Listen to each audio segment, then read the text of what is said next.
Good evening friends. आज मैं आपके साथ थिएटराइजेशन ऑफ आर्म्ड फोर्सेस अभी न्यूज़ में है उसे डिस्कस करूंगी। फ्रेंड्स, पहले थिएटराइजेशन है क्या इसे समझते हैं। तो हम जानते हैं आर्मी, नेवी और एयरफोर्स 3 विंग्स हैं हमारे पास। जल सेना, वायुसेना, नौसेना जो हमारे देश की रक्षा करती है। बट ये एक साथ ऑपरेट नहीं करती एट प्रेजेंट। मैं समझाती हूँ। यानी कि थिएटराइजेशन का मतलब है आर्मी, नेवी और एयरफोर्स को एक single joint common command structure में लेके आना। हर थिएटर आप समझ लीजिए रीजन या ऑपरेशनल जोन, उसके लिए एक थिएटर कमांडर होगा जो तीनों फोर्सेस को कोऑर्डिनेट करेगा। ऐसा क्यों? Why it is needed? Why theatrisation of armed forces is needed? तो देखिए, पहला रीज़न है कि जब करगिल का जो वॉर हुआ था उस टाइम पे देखा गया था कि कोऑर्डिनेशन गैप, यानी कि जो आर्मी थी उसको इनिशियली पता ही नहीं था कि पाकिस्तानी इन्फिल्ट्रेटर्स पहाड़ों के पीछे किस जगह पे बैठे हैं क्योंकि ग्राउंड से दिखाई नहीं देता था। तो पहला रीज़न ये है। और ये कब हमें पता चला? करगिल वॉर के बाद जो रिव्यू कमेटी बनी थी उन्होंने ये पॉइंट मतलब साइड करा था, प्रपोज करा था कि जी थिएटराइजेशन ऑफ आर्म्ड फोर्सेस होना चाहिए। और देखिए, एक रीज़न और, हम कहते हैं ना जी राफेल जेट्स मंगा लिए एयरफोर्स ने या सबमरीन्स मंगा ली, फला देश से मंगा लिया। हम कितना इक्विपमेंट्स बाय करते हैं और आर्म फोर्सेस अपने लिए अलग करती हैं, आर्मी अलग करती है, एयरफोर्स अलग प्रोक्योरमेंट करती है, नेवी अलग करती है। तो अगर ये सारी तीनों विंग्स कॉमन एक थिएटर के अंदर ऑपरेट करेंगे तो कोई डुप्लीकेशन ऑफ रिसोर्सेज नहीं होगा, जीडीपी पे भी इफेक्ट करेगा, यानी कि बचत होगी। No duplication of resources would be there, resource का वेस्टेज कम हो जाएगा और ज्वाइंटनेस और इंटीग्रेशन की वजह से कोऑर्डिनेशन बढ़ जाएगा। प्लानिंग एग्जीक्यूशन एक साथ साथ करेंगे, क्विक डिसीजन मेकिंग रहेगा, efficient use of technology. Friends, ये बहुत इंपॉर्टेंट है थिएटराइजेशन ऑफ आर्म्ड फोर्सेस। अब इसकी ना अगर हम थोड़ा सा डिटेल में जाएं तो आपने सुना होगा कंसेप्ट ऑफ सीडीएस, है ना। अब मैं आपको बताऊंगी जी, सीडीएस जो है that is I think chief of defence staff, है ना सीडीएस। तो वो है हमारे पास। तो हमें फिर इंटीग्रेटेड कमांड ऑफिसर की क्या नीड है? एक क्वेश्चन ये बनता है जी। हम प्रपोज कर रहे हैं ना कि कमांड एक कमांड के अंदर तीनों विंग्स एक साथ ऑपरेट करें। तो इसका मैं रीज़न आपको बताती हूँ।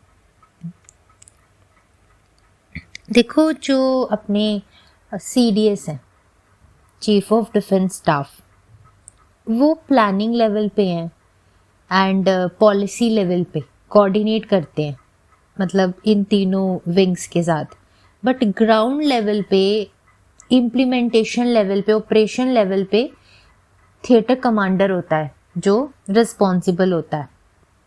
एक्चुअल वॉर फाइट कंट्रोल आप कह सकते हो किसके हाथ में होता है? थिएटर कमांडर के हाथ में।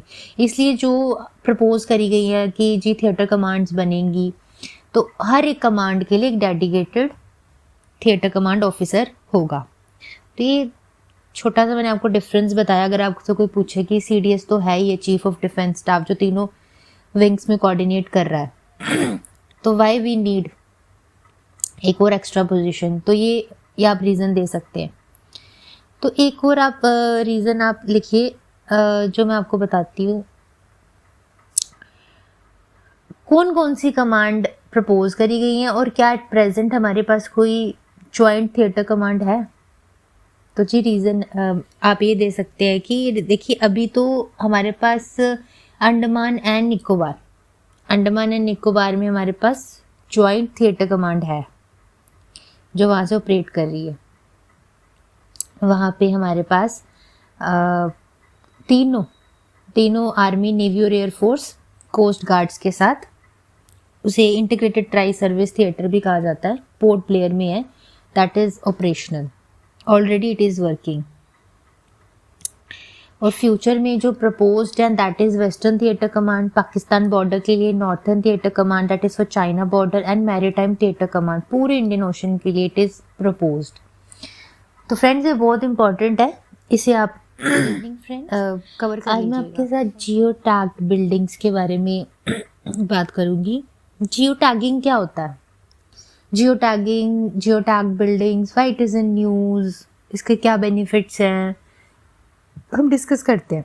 जियो टैगिंग का मतलब होता है किसी फोटो, किसी वीडियो या रिकॉर्ड के साथ उस जगह की location, latitude wise, longitude wise coordinates जोड़ देना। मतलब आपको मैप पे वो चीज़ का पता चल जाता है। And geo tagging of buildings का मतलब हुआ जब कोई बिल्डिंग, बीट भी घर, ऑफिस, स्कूल, हॉस्पिटल, सरकारी बिल्डिंग की फ़ोटो खींचकर उस पर जीपीएस कोऑर्डिनेट्स अटैच कर दिए जाते हैं, उसे हम कहते हैं जी जियो टैग्ड बिल्डिंग। इससे प्रूफ मिलता है कि बिल्डिंग वाकई उसी लोकेशन पे है जहाँ क्लेम किया गया है। देखिए इसका यूज़ कहाँ का होगा? गवर्नमेंट स्कीम्स में, जैसे PM Awas Yojana, very very important योजना, इसे तो हम डेडिकेटेडली एक अलग लेक्चर में पढ़ सकते हैं। तो ये इसके अंदर जो घर बनते हैं बनने के बाद फोटोज के साथ जियो टैगिंग होती है ताकि करप्शन ना हो, फर्स्ट पॉइंट। सेकंड देखिए रिकॉर्ड मेंटेनेंस, प्रॉपर्टी का actual location proof, urban planning. आप देखते हो ना जी, कोई रियल एस्टेट डेवलपर है जी बिल्डिंग बना रहा है, उसके सामने अगर कोई नाला होता है तो एनक्रोच कर ले। देर में भी द केस हम देखते हैं थोड़ी देर बाद, जी यहाँ तो नाला था पर वहाँ नाला नहीं है, अब वहाँ बिल्डिंग खड़ी कर दी है। तो इससे क्या होगा कि अगर वो जियो टैग्ड होती तो ये एनक्रोचमेंट रुक जाती। पहला आप ये भी पॉइंट लिख सकते हैं। और देखो कितना, अभी हम सैनिटेशन वाइज बात करें, कितना वाटर लॉगिंग का प्रॉब्लम है, क्यों है? ये जो ड्रेन्स थे ये सारे एनक्रोच कर दिए गए हैं। तो ये प्रपोज किया गया है कि जियो टैगिंग अनिवार्य रूप से करी जाए। अर्बन प्लानिंग, ये जो मैंने डिस्कस किया। एंड फ्रेंड्स इसके फायदे दोबारा मैं रिपीट कर रही हूँ। लोकेशन का proof first of all, authentic सबूत मिलता है, ट्रांसपेरेंसी एंड अकाउंटेबिलिटी, सरकारी स्कीम्स में पैसा सही जगह पे लगा है इसका प्रूफ मिलता है। कोई घोस्ट डॉक्यूमेंट्स नहीं, जो डॉक्यूमेंट्स पे ऐसा नहीं दिखा सकते आप कि ये काम कर दिया या ये हमने प्रोजेक्ट बना दिया, ये बिल्डिंग बना दी, और ग्राउंड लेवल पे आपने कुछ किया ही नहीं। तो ऐसा कुछ नहीं हो पाएगा अगर जियो टैगिंग होगी। तो करप्शन और फ्रॉड कम होंगे, मॉनिटरिंग इवैल्यूएशन बेटर हो जाएगी। अर्बन प्लानिंग, स्मार्ट सिटीज, जो आपने एग्जांपल दिया आपको नाला के एनक्रोचमेंट वाला, you can site that example. Disaster management के टाइम पे अफेक्टेड बिल्डिंग्स जियो टैग्ड होंगी तो रिलीफ और रेस्क्यू प्लानिंग में इजीली एक्सेस कर लेंगे। तो और डेटा कलेक्शन के लिए ग्राउंड लेवल पे एकेडमिक एंड रिसर्च वैल्यू भी आप साइट कर सकते हो, उसमें भी सहूलियत हो जाती है। तो ये न्यूज़ में था, मैंने ये आपके साथ डिस्कस करा। देखिए इससे कुछ आप सारी चीज़ें बेनिफिट्स नहीं लिखेंगे ना, नेगेटिव भी पॉइंट्स होंगे। इससे प्राइवेसी कॉम्प्रोमाइज़ हो सकती है। अब हर किसी को नहीं ना बताया जाता जी मेरा कोई लोग होते हैं बड़े कॉन्शियस जो नहीं बताना चाहते अपना एड्रेस, ये वो। तो सब कुछ आपकी privacy first of all. Second resources लगेंगे, मतलब टाइम लगेगा टैगिंग करने में, तो that is another time constraint, you can quote resources. Cry clubs, ये मैंने न्यूज़ में पढ़ा तो I thought I should give you some idea about this. देखिए emotional intelligence, empathy, social wellbeing, social capital, social problems, urbanisation, alienation, stress, ये हमारे syllabus में कुछ टॉपिक्स हैं, जैसे सिविल सोसाइटी, एनजीओज। तो आप इनके साथ इस जो मैं आपके साथ टॉपिक डिस्कस करने जा रही हूँ उसको रिलेट कर सकते हैं। कैसे? क्राई क्लब्स एक इनोवेटिव सिविल सोसाइटी इनिशिएटिव है जो कि ऐसा मतलब प्रपोज करा जा रहा है, ऐसा इनिशिएटिव है कि जो मेंटल हेल्थ और स्ट्रेस से जूझ रहे हैं लोग, जो एलियनेशन फील कर रहे हैं, they can come and join these clubs और वहाँ आके अपना दुखड़ा रो सकते हैं। क्योंकि ऐसा कहा जाता है ना कि रो के मन हल्का होता है। तो अभी अर्बनाइजेशन की वजह से एंड इतनी फास्ट पेस्ड लाइफस्टाइल की वजह से बहुत सारे लोग स्ट्रेस में, और अपना मतलब शेयर करने के लिए फीलिंग्स उनको कोई सुनने वाला नहीं है ना।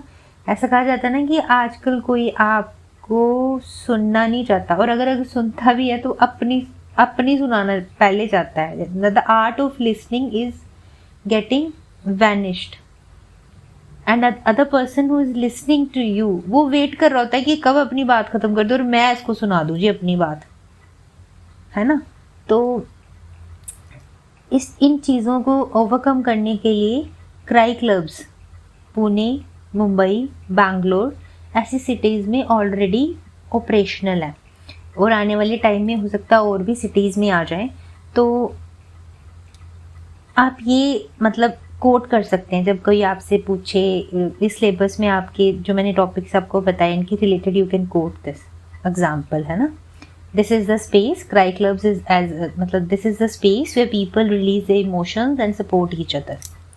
एक दूसरे से मिलते हैं वहाँ पे मतलब रोते रोते हैं, लेटर्स लिखते हैं, मतलब क्रिएटिव एक्टिविटीज़ में इन्वॉल्व होते हैं. ठीक है. यू कैन राइट कि with rising urban stress and mental health concerns, innovative social initiatives such as cry clubs have emerged. These are spaces where individuals can express grief, find collective support. Such clubs reflect the role of civil society in strengthening social capital, enhancing emotional resilience, and complementing state efforts in mental health policy. ठीक है friends.